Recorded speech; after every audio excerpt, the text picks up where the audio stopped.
Hi everyone, welcome back to my channel. My name is Michelle and today I'm going to be working on a fun project. I'm going to be working on another natural dyeing project, and this is probably like the fourth or fifth natural dyeing project that I'm taking on. So I wanted to share that process and show you what the results are. For today's project, I want to try naturally dyeing with avocado pits and skins. I was really intrigued when I saw that you could dye with avocado pits and skins because as a millennial, of course, I go through a lot of avocados. Avocados are expensive, especially these days, and I thought it was great that I would be able to put some of the waste parts of the avocado to use, since obviously you don't normally eat the pits and skins. So over the past probably like 6 months or so, I've been saving all of my pits and skins and throwing them in the freezer for this day. So now's the time I'm going to put all of them to use and see if I can come up with something cool with them. So if you've never heard of dyeing with avocados, you would probably be surprised to find out the type of color that you would get with them.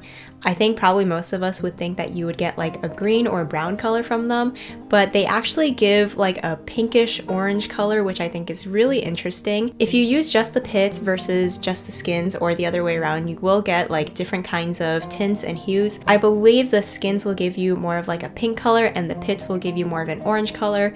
I'm throwing them both together today because I just want them to have the most concentrated color as possible. I don't really care if it's like pink or orange. As long as I can get like a more pigmented color that will last longer, I'm okay with that. So I'm going to be using both of those parts today. And before we get into like the dyeing part of it, let me go over the yarn that I'm going to be dyeing. So I have 3 skeins of this woolen cotton yarn from Knit Picks, and this is a bare yarn that's meant for you to dye with, either with natural dye or any kinds of like chemical dyes. And this is a 50% merino wool and 50% cotton yarn. Before you dye any yarn or fabric, you do have to prepare it. I'm not going to be going over that today because I'm not really the expert on it, and there are other videos out there that you can check out, but just so you know, I did prepare this yarn with a mordant and I used alum powder. So it has previously been prepared and it's all dry now because I did that like months ago. The alum powder is what you would use for the wool. There's a different process for the cotton that I've never done before, and I don't have the right ingredients or chemicals for it, so I completely skipped that. That might affect how this yarn will take up the dye. Maybe the wool will absorb the dye more than the cotton will,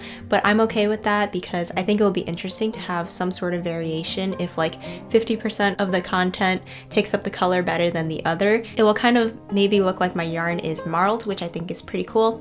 So I don't mind that at all. So yeah, this yarn has already been prepared. I have 3 skeins of it, so I'm hoping that I'll have enough like water and dye to dye all of these, and that there will be enough pigment for all 3 skeins. So hopefully I'll have enough yarn to like knit something cool out of it afterwards. So natural dyeing is a pretty long process. I'm going to be starting that process today, but it's probably going to take a couple days. What I'm going to do right now is put all of my avocado pits and skins into a pot, and I'm going to cover it with water. Then I'm going to like just slowly simmer that in the water on like a very low temperature for probably like a couple hours. I'll have to see how much pigment comes out of it after that. And then usually what I like to do is I just let that pot sit on the stove overnight with the heat off. That way any of the residual heat of the water will continue to pull out any pigments from the dye products. Then the next day usually I will strain out any of those solids and then add my yarn in, and then let that sit in there for a day as well.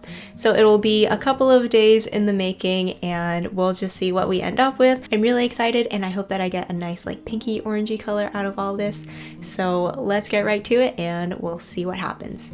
So here are the avocado pits and skins that I have saved over the past few months. I have no idea how many avocados this is, but I have almost 2 quart-sized bags full. I'm gonna dump them into my dye pot, and I use a pot just for my dyeing projects because I don't want to contaminate it in case I use any not food-safe chemicals or ingredients. Before I put these in the freezer, I tried to cut the pits into smaller pieces just to expose the inner part because this is the part that's going to have the pigment.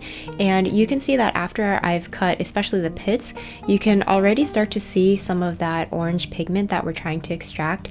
I guess as it oxidized, some of that pigment came out. So that's kind of cool that you can already kind of see the color that it's going to end up being at the end.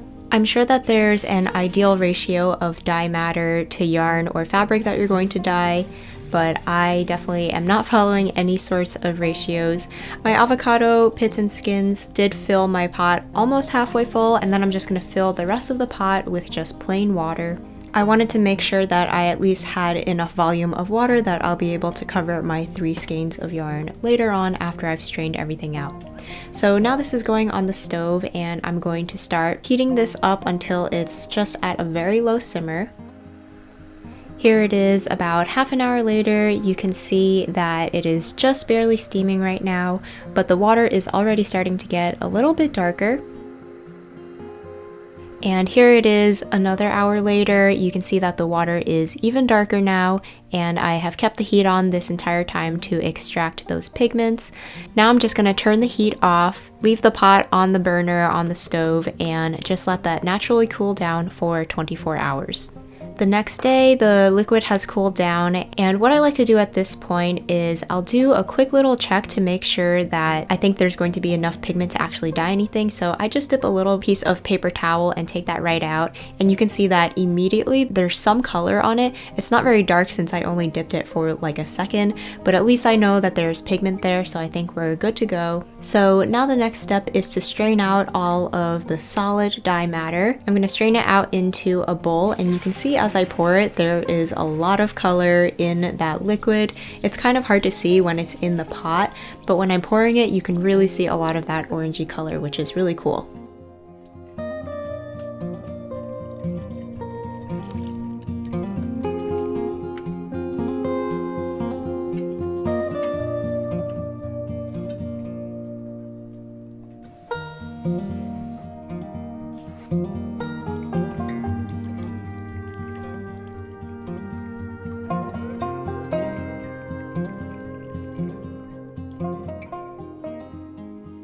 Now I'm going to pour this liquid back into my dye pot, which I have rinsed out, and I'm just gonna put it through another strainer just because I did still see some little bits and pieces that I wanted to try and get out for the final dyeing, and that second strain did help to get some of those particles out.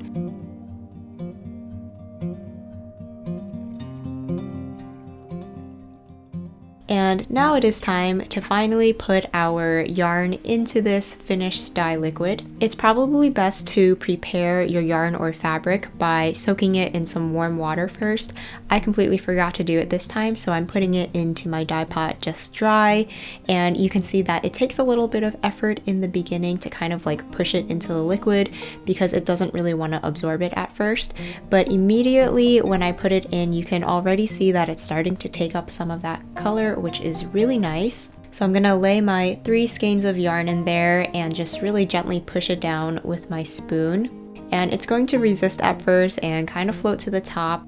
Eventually, over time, as it becomes saturated with the liquid, it's going to become more submerged in the pot. And it's always a really great sign when you see that it's already starting to take up some of that dye immediately. It looks really pale right now, but as it sits in the dye pot, it is definitely going to get darker.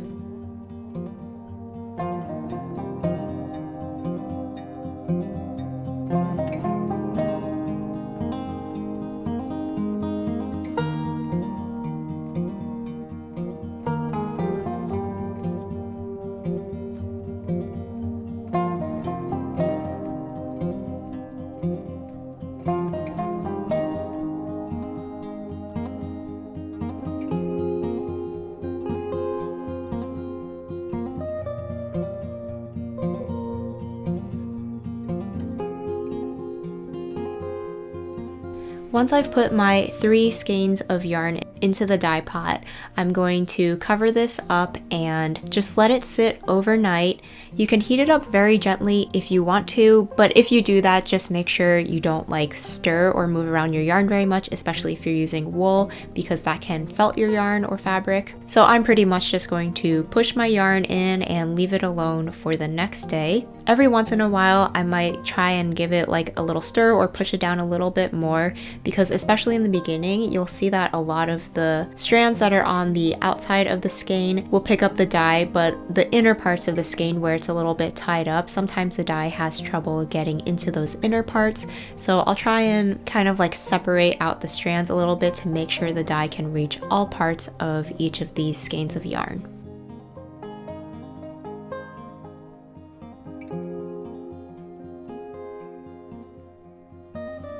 The next day you can see how much the yarn has changed. It is such a beautiful, vibrant color in that pot. It's just absolutely gorgeous. You can even see that the actual liquid in the pot is lighter now because the yarn has absorbed a lot of that pigment, which I think is really cool. The yarn is really nice and evenly dyed, so now I'm gonna pull it out of the dye pot and just dunk it into some cool-ish lukewarm water. I don't want to rinse it too much at this point because I have heard that if you let it dry completely before you do a second rinse, the dye might fix into your yarn a little bit better.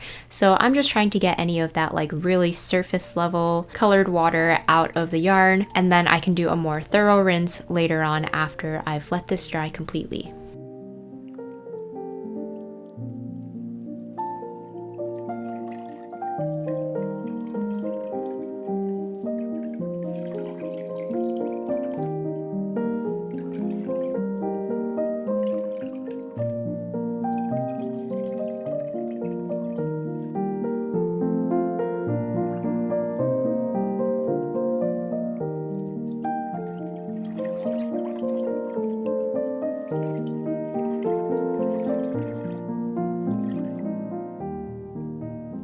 Then I've taken my yarn outside to dry, so I'm going to take it out of its little water bath and try and squeeze as much of that moisture as possible. I'm going to try not to like wring the yarn at all because I don't want to stretch the fibers or damage them in any way, but I just want to try and get as much water out as possible just so that it will dry a little bit more easily.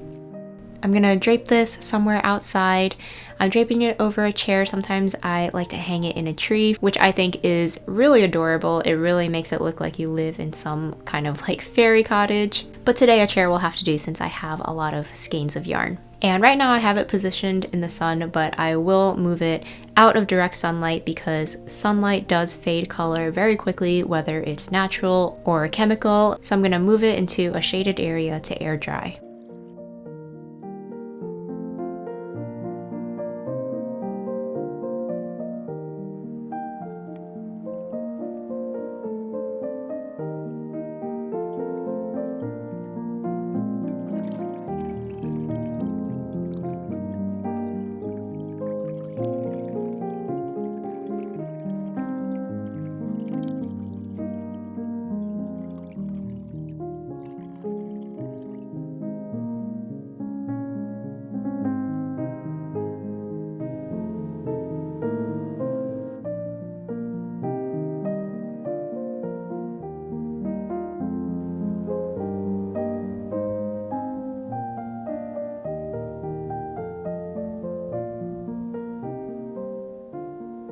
So it's been a few days since I have started this project and we have reached the end, and I have some beautiful yarn to show you.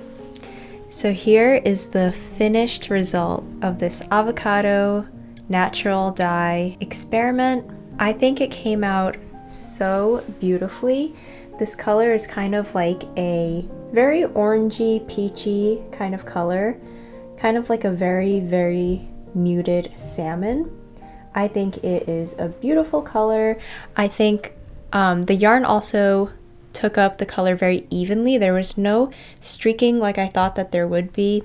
It seems like both the wool and the cotton fibers both absorb the pigment very well. And all three skeins are pretty even as well.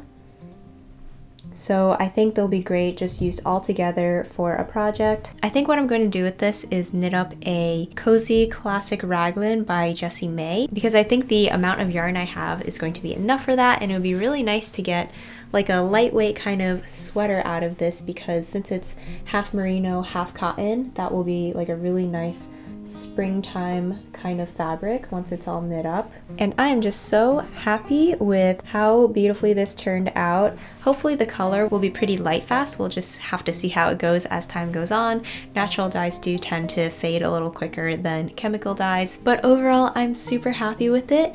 It's really fun to kind of play around with natural dyes. I think this is like the fourth thing I've played around with natural dyeing, and I definitely think it's one of the prettier colors I've gotten, because a lot of colors you could get naturally are pretty muted. So I've gotten a lot of like tans and browns. I have gotten some really beautiful like bright golden yellows, and those are nice, but I haven't quite gotten anything that's been like orangey, kind of pinkish like this, so that's really fun. So that brings me to the end of this natural dye experiment and this video. I hope you guys enjoyed it. I will probably be trying out more natural dyeing experiments in the future. I think I want to do some more food waste type of dye experiments. I've been saving up some red onion skins as well as yellow onion skins, and those are also supposed to be great for dyeing, so maybe I'll do those in a future video. If you're interested in seeing that, let me know in the comments down below. Thank you so much for watching, and I'll see you again in the next one.